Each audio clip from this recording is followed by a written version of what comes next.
Sa Cagayan de Oro City, kaning drug convict patay human kuno misukol sa otoridad.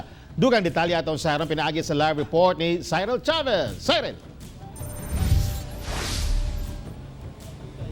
Tek sa gihimong bypass operation against seller of illegal firearms sa mga operatiba sa Regional Special Operations Unit 10.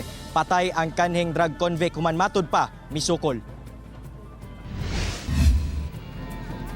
Nahimong emosyonal si Virgie Liamis, ang inahan ni Clyde Liamis. Kinsa napatay kaganinang kadlawon, human kuno misukol sa gipahigayong bypass operation against seller of firearms sa otoridad. Sumala niya nga sukad nakagawas ang iyang anak sa prisuhan pinaagi sa plea bargaining agreement sa kasong illegal drugs.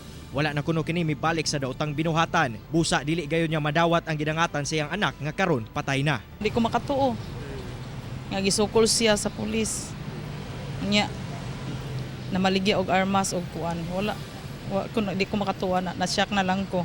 Samtang gibarugan sa Police Regional Office 10 nga lehitimo ang ilang gihimong operasyon batok sa sospek. Gani napalitan nila si Clyde og .357 nga pistola ug sa aktong dakpo na kalit kini nagpabuto siyang .45 nga pistola. Busa mibalos ang kapulisan nga miresulta sa iyang kamatayon. Na-recover sa bikan sa patayng lawas sa sospek ang napulo kasasay sa suspected shabu nga mobalor sa 420,000 pesos. Well, ilaha ka na siya nga katungod, no?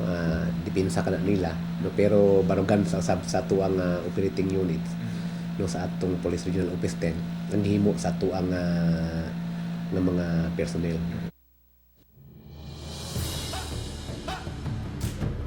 Wala na matud pa'y plano magpasaka o reklamo ang mga kabanay sa napatayng sospek ug tutukan na lamang nila ang pagpahiluna sa patayng lawas ni Clyde.